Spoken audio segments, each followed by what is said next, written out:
Қазақ жастары қандай әндерді тыңдайды? Серуза Тасмағамбетова деген қиын және оңай деген әнді. Сен қорқақсың деген. Қорқақсың, келе алмайсың. Жетемін арман. Мен сүйі қиындап әрі оңай.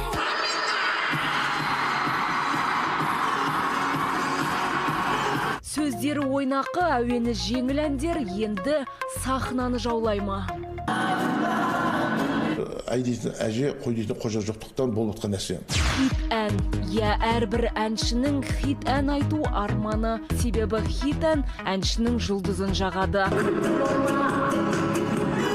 Қайрат Нұртастың әрбір әні хит. Еңбекқор әнші ән қоржындағы туындыларын ай сайын емес, тіпті апта сайын жаңартып отырады.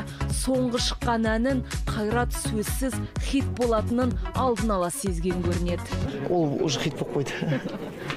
Ал бүгінде жас буынның аңсары қандай әндерге ауған? Осы сауалды жастардың өзіне қою үшін Алматыдағы адам көп шоғырланатын орындарға бардық. Айқын Төлепберген.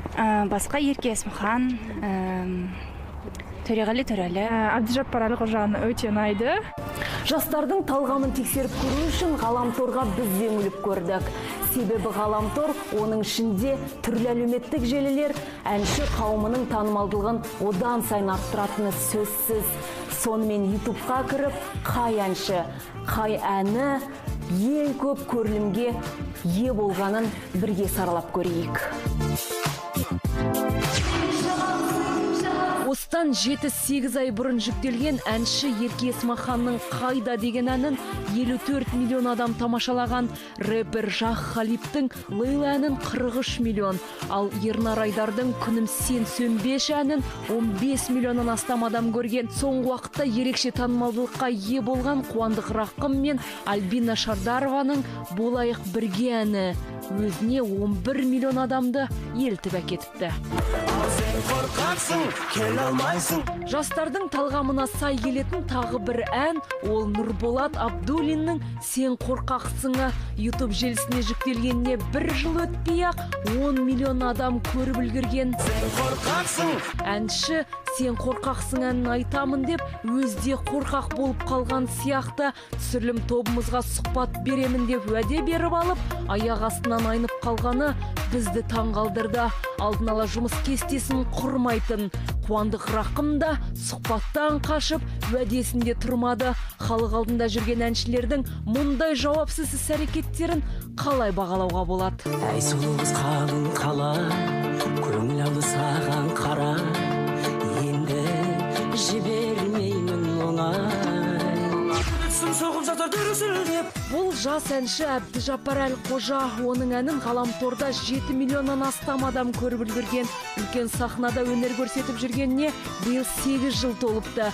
Бірақ соңғы 2 жыл көлемінде сөздері жеңіл, ырғақты, тез жатталатын әндерінің арқасында жастардың сүйіп тыңдайтын әншісіне айналған. Ол үшін біраз тер төгіпті. Бірақтан да сөзге келгенде сөзі шорқақ болмасын, сөзі бір қате кетпесін деп, әптен қадағалап, жазын жақтан ақындарға жазырып, солай жұмыстар жасаймын. Жастар арасында аса танымалдылыққа ие болған жас әншілердің бірі Зируза.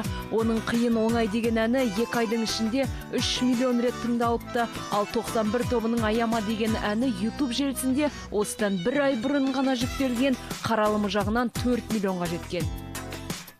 Әнші, сазгер, продюсер Лұқпан Жолдасов бүгінде көрермен жылаңқы, баяу әндерден әбден қажыған дейді. Бір жағынан енді ол да енді өкінішті, бірақ енді халық енді жылап болдық қой, кішкене көңілді нектеп атқан шығар, ол жағда бар деп ойлаймын. Қалдыбек Құрманәлі жеңіл-желпі әндердің оңды-солды шырқалып жатқанына қарсы. Оның сөзінше сахнада айтылатын әндерді сұрыптайтын арнайы мекеме қажет. Көркемдік кеңістік мекеме жұмыс істеді. Сол мекеме қазір жоқтықтан, міне, жоқтықтың әсерінен біз осындай жаңағы ит жоқта шоқ көреді дейді. Болмаса кәдімгі мынау қазаннан қақпақ кетсе, иттен ұят кетеді деген сөздер, қатты ауыр сөздер айтуға тура келеді. Дегенмен әнші қауымы қандай ән айтса да өз еркі тек тыңдайтын құлақ болса болғаны.